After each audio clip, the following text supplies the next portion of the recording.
Hey there, it's Mr. Grant. And today, well, this lesson will be for January 19th. So I should be seeing everybody on Zoom for this. And so I'm going to walk you through it, though, right now. So our first activity here has to do with the economics of slavery, part one. And this is an activity that we're going to do, and we're going to use a couple resources to do this. The first resource that you're going to need is the blank outline map that is attached in Google Classroom. Now, don't panic if you don't have a printer and can't create that map. All you need is a blank piece of paper, and I'll show you how we can do that. So I'm going to put my paper up here on my mini whiteboard and turn it right there. All right, so now you can see my little whiteboard here.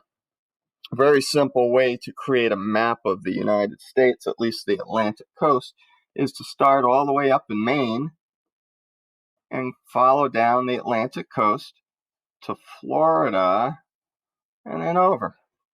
Okay, so that's step one.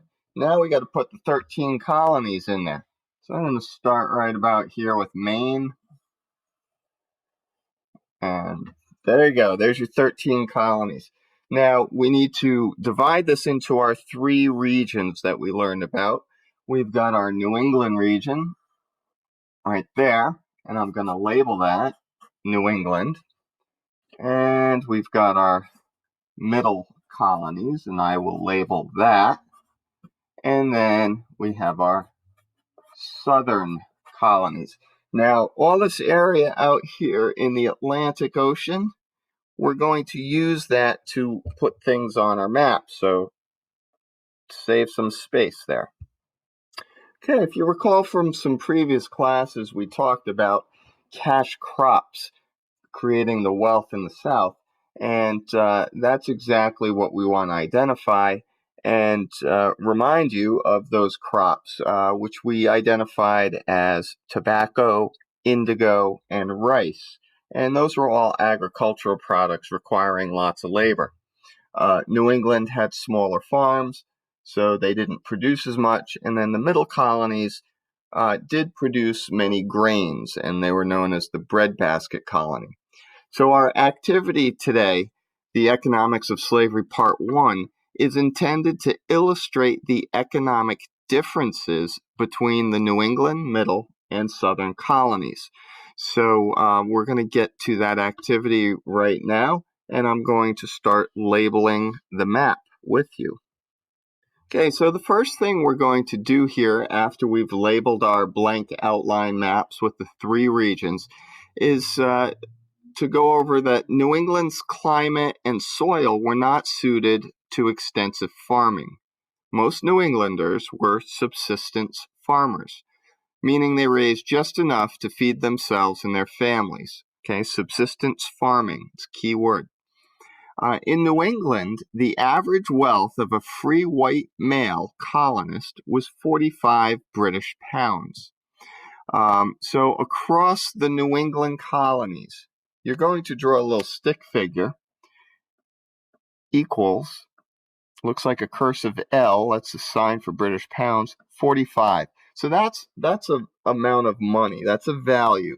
So the person accumulated everything in their house, their land, their property, and if they sold it all, that's how much money they could expect to get from it. The farm itself was usually a New Englander's most valuable asset. Land is expensive. So in the New England region, you're going to write land accounted for more than 61% of his wealth. So below the little stick figure, you'll write the word land equals 61%. More than half the person's wealth comes from the value of their land. Just checking I'm still here. Okay. About 15% of a New Englander's colonist wealth came from financial assets, such as cash. So below land, you're going to write a dollar symbol and the word assets. 15%. Okay. While slavery existed in New England, so few people could afford to own slaves that they made up less than 1% of an average colonist's wealth. So below the dollar sign, write slaves and the less than symbol, 1%. So New England colonists would own New England colonists' wealth was derived from less than 1% of the slaves. Okay, so out of all their property, 45 British pounds, 61% came from the land, 15 from the assets, less than 1% of their wealth came from slaves. Now there's 25%, 24 more percent, and that could have been tied up in things like livestock, cattle, tools, and other things like that. Okay, now let's get on with the activity, which is to compare the economic differences. So let's take a look at the middle colonies data. The average, right, we're talking about average. The milder climates, better soil allowed farmers in the middle colonies to raise more crops and sell excess for a profit. The middle colonies also had many artisans, key vocab word, or craft workers. In the middle colonies, the average wealth was about 62 British pounds per colonist. So across from the middle region, you're going to put your stick figure and equals 62 pounds. So that's the wealth of a middle colonist. So here's our first comparison. Who's wealthier? Average middle colony citizen or New England colonist? Okay, well, middle colonists would have an average wealth of 62, New England are 45, so middle colonies are wealthier. Because many farms in the middle colonies made a profit, land made up a smaller percentage of the middle colonists' wealth. Below the stick figure, write land is 45%. Okay, that means less than half of the person's wealth came from the value of their land, so they were getting their wealth from other locations. Trade thrived in the middle colonies. Financial assets made up more than 1/4 of the average colonist's wealth. So below land, write assets, 26%. So because the farms were bigger, and they sold more crops, they had more cash. While slavery was more common than in the New England, slaves accounted for only 3% of the average middle colonist's wealth. So below assets, you're going to write slaves, 3%. So it's still a small amount there for the southern for the middle region. So we see that the slaves were a little more than New England, but they didn't make up a great amount of the middle colonists' wealth. So that still means they didn't have a lot of slaves. The assets were much higher, and so wasn't the average wealth. Okay, now on to our final comparisons here. As we look at the map, we're now in the southern region. The South's warm climate and fertile soil made it ideal for large, extremely profitable farms, which produced cash crops. In the South, the average wealth per colonist was, quick, take 3 guesses. Wrong, wrong. Yes, very good. Who got that? The average wealth of a southern colonist was 151 British pounds. Let's do the comparisons now because we're comparing economic differences. A southerner has a wealth of 151 British pounds, a New Englander 45. that's more than 3 times wealthier. Okay, the South is 3 times wealthier than the New England colonies. The South is 2.5 times wealthier than the Middle colonies. Okay, so let's see where this wealth comes from.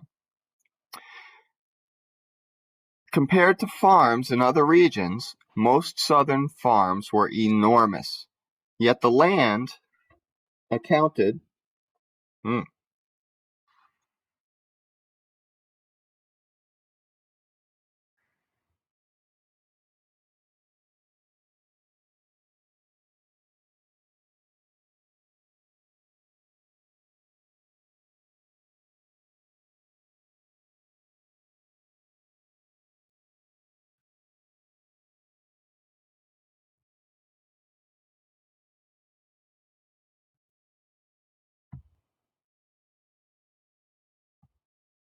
So here we go. So we're Southern region wealth is 3 times greater than New England.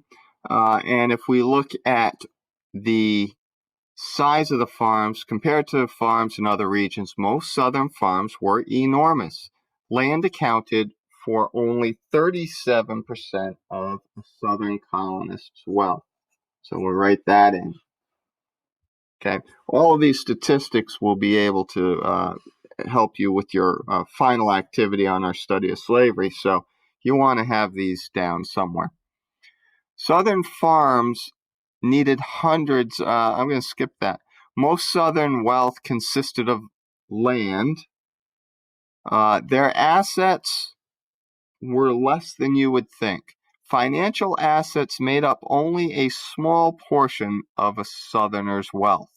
So below land, we're going to write assets 9%. Okay.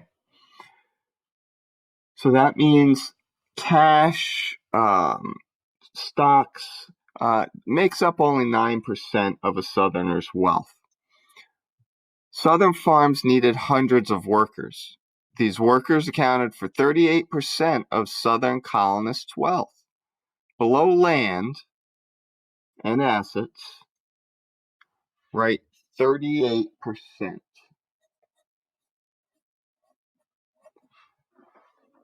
So Southerners' wealth was made of 38% of their investment in their slaves. In order to work the farm, they needed the laborers, therefore they had to purchase the slaves. And because slaves were now considered property, they had a value and they could put a price on them. So the average wealth of a Southerner was 151 British pounds, made up of 37% in the land, 9% of it in assets, and 38% in slaves. So the investments for the South were in their land and the slaves. Okay, now remember to think about the wealth as if the person was going to sell everything they owned. This is where they would get their money from. So in the South, they would get 37% of their money from their land, 38% from slaves, 9% from cash or stocks. In the middle colonies, 45% of the money would come from land, 26% from assets, and only 3% of their value would come from slaves. And in New England, you have land, 61%, assets 15%, and slaves value from slaves would be less than 1%. Okay, so the questions to be asked here, looking at the data, we need to kind of interpret what we're seeing here. So there's a few questions. There's 3 questions in Google Classroom for you to answer. The first question is, how would freeing slaves affect Southern plantation owners financially? Okay, how would that hurt them if they freed the slaves? How would that hurt the money they have, 151 British pounds? So if you got rid of all the slaves, what would happen on the plantation? Okay, question 2, asks you, if a plantation owner bought more land, what else would he be likely to buy and why?